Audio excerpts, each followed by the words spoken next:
Dulu situasi itu tertukar. Orang Eropa kagum dengan orang Islam. Pakaian yang paling dikagumi bukan yang seperti sekarang. Mereka itu akan senang menggunakan jilbab bu yang perempuan. Anda buka file-file Google, tanyakan Google. Google. Dulu teman-teman sekalian, saya katakan pada Anda ya, waktu maju Eropa ini, itu semua orang Barat mengagumi orang Islam, termasuk pakaiannya. Di kaidah itu kata Ibnu Khaldun. Ibnu Khaldun itu seorang sosiolog, bapak sosiolog. Ya. Bapak sosiolog punya kitab namanya Muqaddimah. Beliau menyampaikan sebuah kaidah. Biasanya orang yang ketinggalan itu selalu kagum dengan orang maju. Sehingga semua perilaku orang maju itu ditiru. Pakaian diikuti, ya. Cara hidup diikuti, model rambut diikuti. Sekarang lihat tuh. Sekarang yang maju wilayah Eropa, Amerika. Semua kadang-kadang kalau pengen dilihat maju itu diikutin tuh. Padahal di sananya belum tentu disebut maju. Silakan cek. Sana pakai dasi, sini pakai dasi. Sana pakai jas, sini pakai jas. Sana rambutnya dicet, ikutan dicet. Ya? Coba tuh. Kadang ada bagian tertentu yang tidak paham pun diikuti juga. Yang paling bahaya adalah sesuatu yang tidak dipahami itu dampaknya buruk tiba-tiba diikuti. Contoh, di sana ada yang dilubangin satu telinga, ikut dilubangin. Padahal di sana itu kalau dilubangin satu, misal kanan dilubangin, itu artinya homo. Artinya homo. Kalau lubangin satu. Kalau dua-duanya dilubangin, homo yang satu ini sudah bergaul dengan homo yang lain. Tuh. Diikutin di sini lubangin satu. Ini yang paling bahaya. Makanya Nabi jauh-jauh hari bikin ketentuan. Man tashabbaha biqaumin fahuwa minhum. Orang-orang yang menyerupai orang yang tidak jelas, kebiasaan yang tidak diketahui, ujung-ujungnya bisa mengikuti perilakunya. Makanya orang-orang ini ketika membuat sebuah keadaan yang tidak benar, diikuti kemudian, pada yang tidak dia ketahui, perilakunya ikut diikutin. Silakan Anda cek. Kalau udah mulai Anda menindik sesuatu, melubangi sesuatu, kemudian mengecat dengan tidak benar, dan sebagai diikuti semua itu, maka perilakunya pun akan otomatis akan terikuti. Ini yang disampaikan oleh Nabi jauh-jauh hari. Nah dulu situasi itu tertukar. Orang Eropa kagum dengan orang Islam. Pakaian yang paling dikagumi bukan yang seperti sekarang. Mereka itu akan senang menggunakan jilbab bu yang perempuan. Jadi kalau nggak pakai jilbab, rasanya nggak modern. Tuh, orang Eropa dulu. Anda buka file-file, Google, tanyakan Google. Klik Google. Tampilkan gambar misalnya. Ya, Ratu Eropa di zaman-zaman masa abad 19. Muncul gambarnya. Anda lihat yang di Polandia, Anda lihat bahkan yang di Inggris. Ya, keturunan Elizabeth yang sebelumnya tuh, sebelumnya, Anda silahkan cek. Pakai kerudung. Kalau nggak percaya silahkan. Tuh, sampai jatuh kaget. Ya, pakai jubah. Dikagum. Kalau nggak pakai jubah itu nggak modern. Kalau nggak pakai gamis nggak modern. Kalau nggak pakai jilbab nggak modern. Itu gambarannya itu saking dahsyatnya pengaruh orang Islam pada saat itu, maka semua perilakunya diikuti dan tidak pernah menampilkan yang aneh-aneh. Kalau pakaian itu silahkan sesuai modelnya, nggak ada ikatan. Ya mau pakai batik silahkan, pakai baju gamis silahkan. Sepanjang bagi umat Islam menutup aurat. Tapi yang saya bincangkan sekarang adalah kemajuan pada saat itu menjadikan Eropa di sekitarnya kagum sehingga mengikuti semua perilaku orang Islam pada masa itu, termasuk gaya dan modelnya. Itu sudah hukum. Siapa yang maju itu yang diikuti. Bahasa Arab, jadi bahasa paling hebat. Jadi kalau nggak bisa bahasa Arab itu bukan orang maju. Hi, how are you? Orang terbelakang. Kaifa haluk? Itu maju. Dulu begitu. Jadi kalau good morning, bosan. Assalamualaikum, maju nih, maju. Jadi semua kalimat-kalimat pada saat itu diikutin, bahasa Arab diikutin, terjemahan dianggap orang yang bersentuhan dengan ini maju. Itu sudah kaidah. Sama sekarang juga begitu. Begitu yang majunya Eropa, bahasa Inggris yang dipakai, kan sekarang kalau nggak ke Inggris-Inggrisan kayaknya nggak maju. Bahkan yang paling aneh, kalau pakai bahasa Inggris harganya ikut naik. Orange juice 20.000, es jeruk 5.000. Pesen jus alpukat berapa? 7.000. Avocado 30.000. Tuh. Jeruk nipis peras berapa? 2.500. Jennifer 25.000. Jennifer jeruk nipis peras. Wah. Kalau pakai es, lop es. Ini dulu begitu tuh. Nah, sampai tidak sadar umat Islam itu sudah naik maju. Nah, ini hukum kedua kata Ibnu Khaldun. Kalau orang sudah kebanyakan maju, tapi meninggalkan aspek spiritualitasnya, maka dia tidak punya kontrol, nggak ada rem dalam dirinya. Maka yang terjadi nafsu semakin kuat. Kan rumus di Quran itu cuma dua, ada takwa, ada nafsu. Quran surah 91 ayat 7 sampai 10. Ya, wa nafsi wa ma sawwaha fa alhamaha fujuraha wa. Di kita itu ada fujur, ada takwa. Fujur nama lain nafsu. Jadi kalau takwanya naik, nafsu ditekan. Nafsunya naik, takwa ditekan. Takwa itu jiwa kebaikan. Jujur ada di takwa, adil ada di takwa, perhatian ada di takwa, ketaatan ada di takwa. Makanya ini selalu memberikan bisikan kebaikan pada kita. Kalau nggak percaya silahkan. Antum saat azan berkumandang, jiwa ini akan berkata, cepat sudah azan. Bahkan kalau dorongannya kuat, sebelum azan udah bisikin, sebentar lagi azan. Sebentar lagi azan.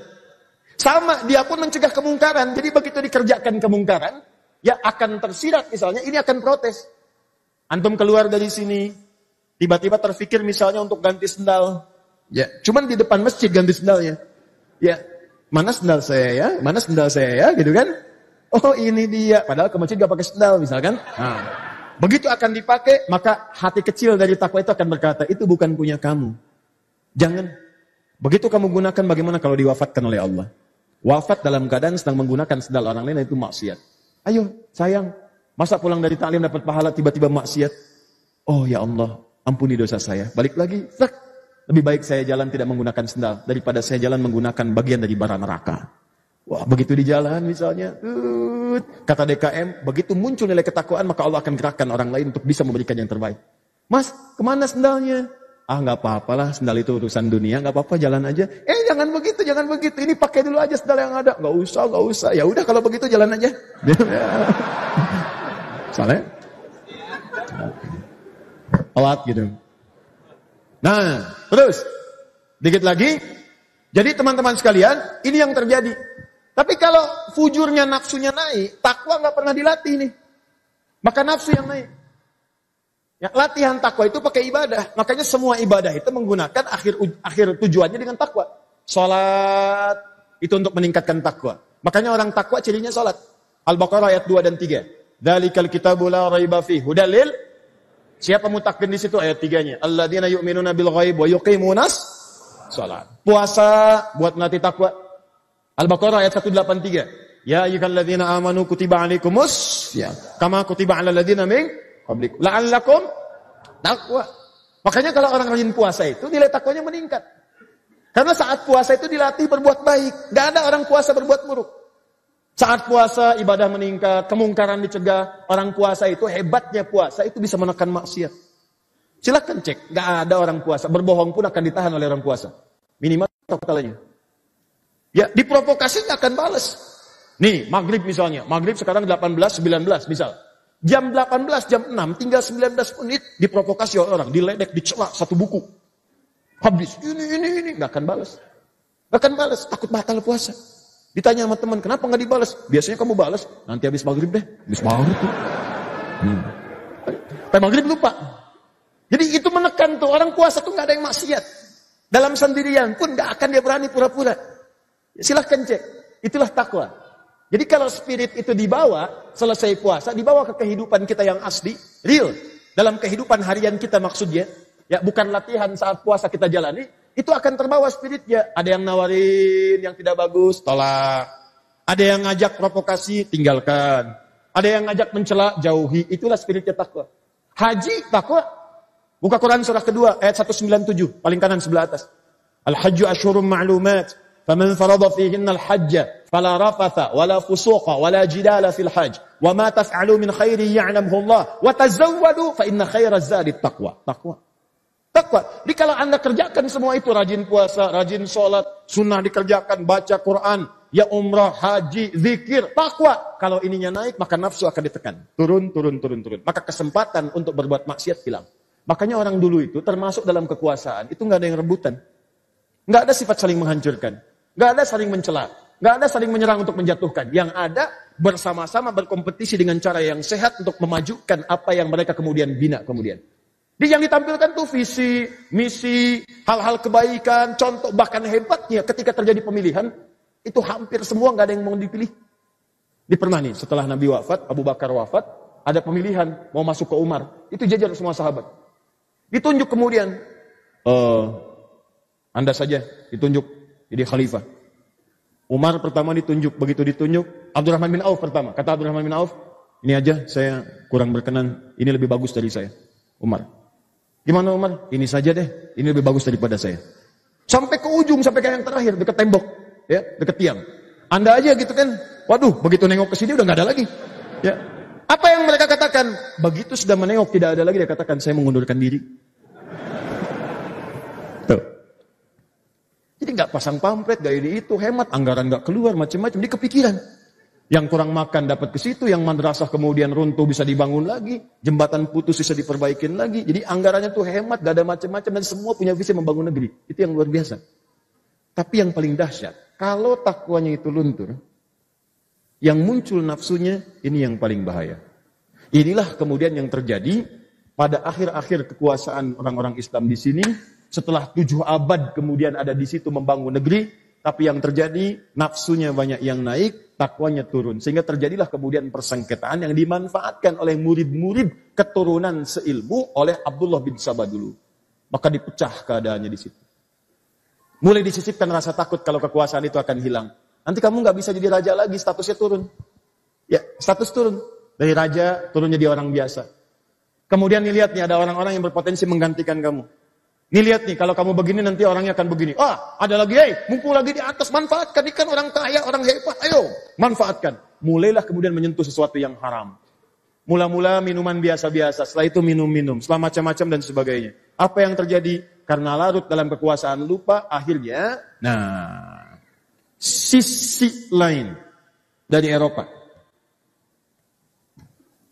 Yang merasa orang Islam mengambil wilayahnya. Akhirnya mereka menyiapkan serangan.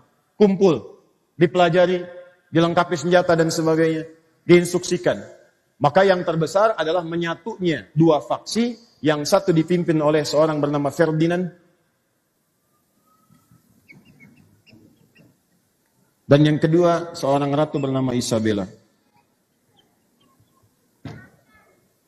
Menyatulah 2 kekuasaan raja besar ini. 2 kekuatan. Lalu mereka kemudian bersekutu, menghancurkanlah kemudian sisa terakhir, ya kejayaan umat Islam di Spanyol yang berpusat di Granada. Maka dihancurkan habis. Habis. Selesai semua. Yang paling dahsyat, ini yang paling memilukan, setelah semua kemudian dikeluarkan, tadinya ditipu dulu. Ini luar biasa. Jadi masuk ke raja yang terakhir, dikatakan kepada keponakannya, kalau kamu bisa mengeksekusi paman kamu ini, ya maka kami akan berikan Granada, kamu aman. Ya, karena kekuatan kami lebih besar. Maka apa yang terjadi? Dia kemudian membawa senjata, membunuh pamannya. Setelah dibunuh, ternyata dia dieksekusi juga. Ya, apa jawabannya? Lihat, paman sendiri aja dibunuh, apalagi kita yang tidak punya kekerabatan dengan dia. Maka dieksekusi orang ini, habiskan semuanya, dan penduduk Spanyol, Andalusia yang Muslim pada saat itu dipaksa. Anda pindah keyakinan pada saat itu, pindah keyakinan. Kalau tidak, kami eksekusi. Maka tidak sedikit kemudian yang dieksekusi. Antum silahkan cek dalam sejarah. Ada yang dimasukin ke roda, diikat begini di roda, rodanya diputar, habis semua tulang-tulangnya. Ada yang kemudian kepalanya dipancung, ada yang kemudian ditombak dari bawah sampai dengan ke atas, disimpan. Jadi dilukiskan darah umat Islam itu sudah masuk sampai dengan ke tumit pada saat itu, menyebar.